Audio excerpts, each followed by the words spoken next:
Hi, Miss V. This is Amy Kang from 7th grade G Block PE.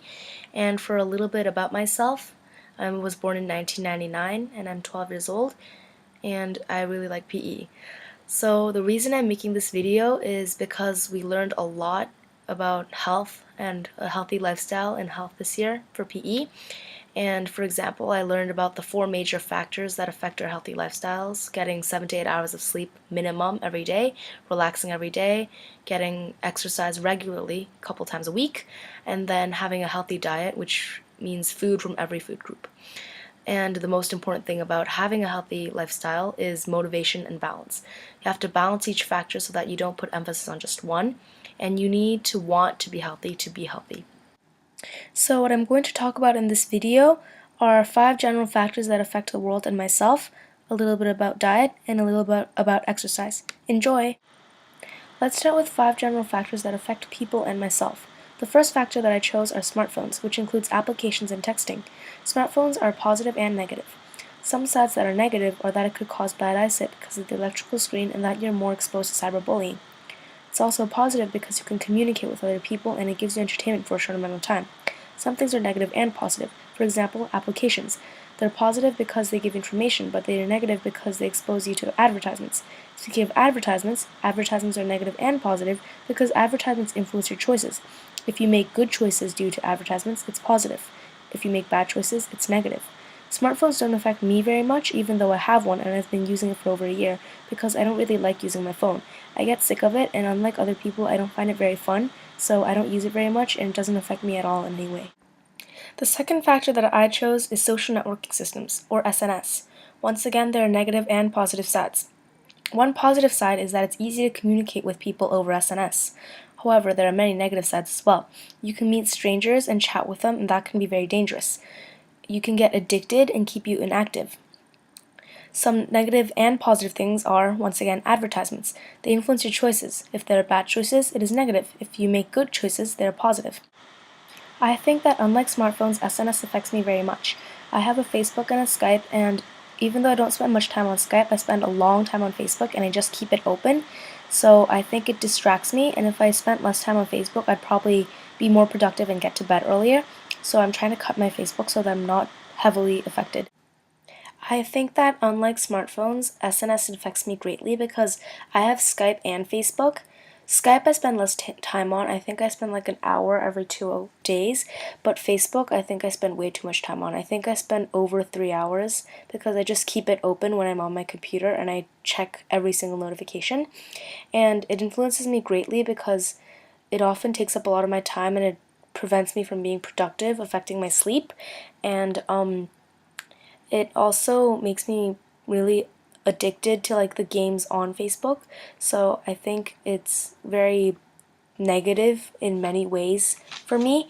However, I don't think I'm like exposed to the advertisements or cyberbullying or strangers because I block people that I don't know but friend request me. I never look at the advertisements or weird links that people post, but I do spend a lot of time on it. However, I'm lucky it doesn't prevent me from being active. I still do the activities I want to do and still get the work done. So it's not as bad as some people, but I think I do need to cut the time I spend on it. The third factor that I chose is transportation. Once again, there are many negative and positive things about transportation. One positive thing is that it transports you to places that you need to go quickly, saving time so that you can sleep or exercise or anything else more. However, there are many more negative sides. Because it's getting more efficient, more people use it, meaning that there is more gasoline and coal being lost for transportation. Also, it also makes you inactive because it prevents you from walking to the places you need to go. Whenever you're riding a subway or you're near bus stops, there are always places that expose you to junk food. People who are traveling are always hungry and buy cheap junk food around the stops that they are at, and so it exposes you to junk food. I think transportation is another factor that doesn't affect me too heavily because I don't actually go to many places other than home, school, and places less than 10 minutes walking distance away. If it's less than 10 minutes walking distance, I always walk. And for home and school, it's too far to walk, so I ride my car. But other than that, I don't really use other methods of transportation because I don't really go anywhere and I haven't traveled somewhere far in a long time. fourth factor I chose is culture. Once again, culture has both positive and negative sides. As a positive side, some cultures think that men and women that are thinner are more attractive, and that encourages men and women both to exercise and remain thin. However, some cultures think that fatter people are more attractive, and that can cause obesity. Also, some cultures think that girls shouldn't run and play and should only do housework, a chauvinistic society, and that prevents girls from getting regular exercise. I think my culture doesn't affect my lifestyle very much.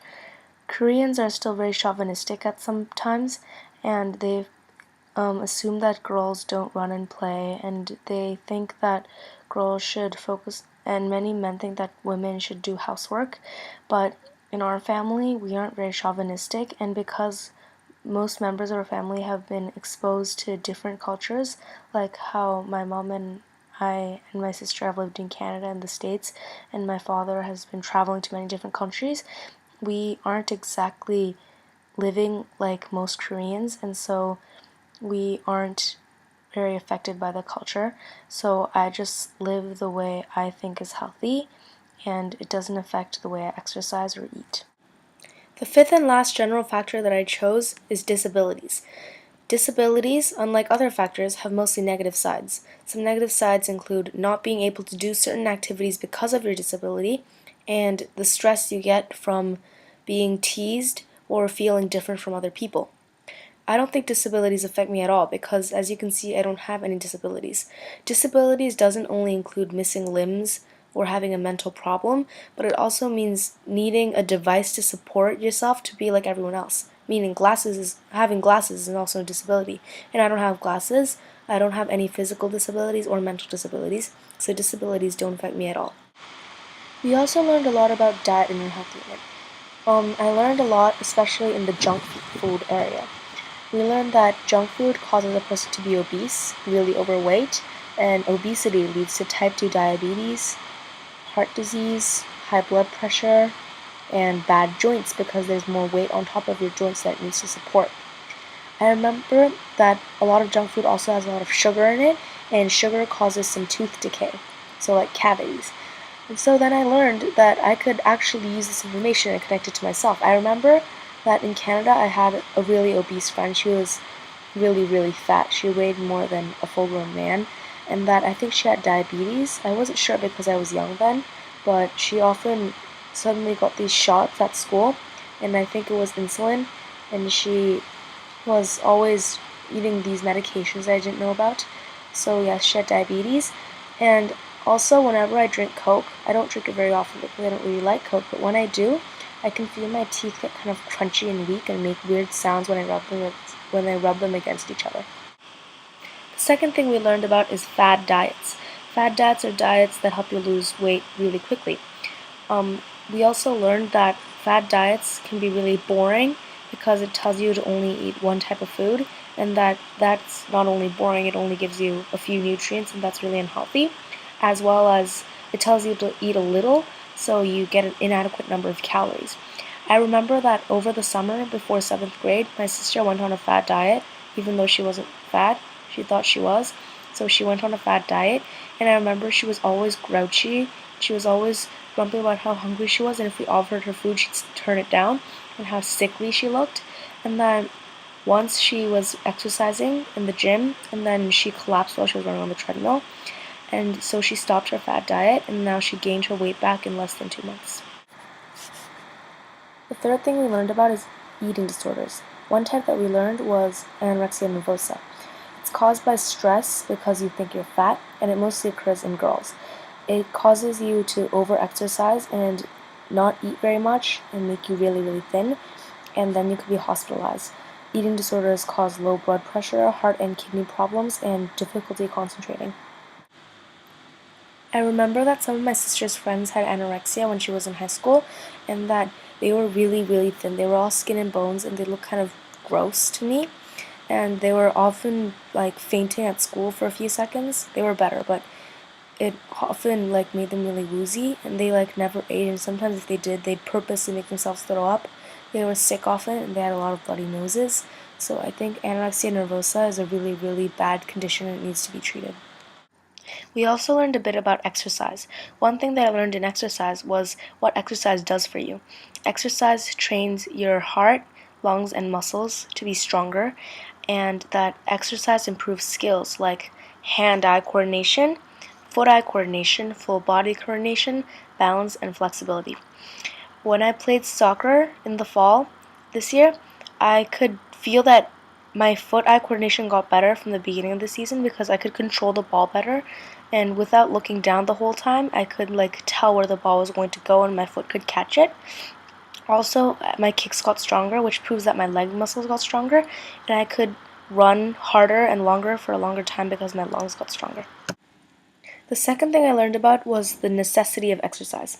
I learned that you need to exercise to remain healthy because if you don't exercise, you get fatty deposits around your heart, causing lots of different diseases like diabetes and heart disease, and that without exercise, your body gets really weak.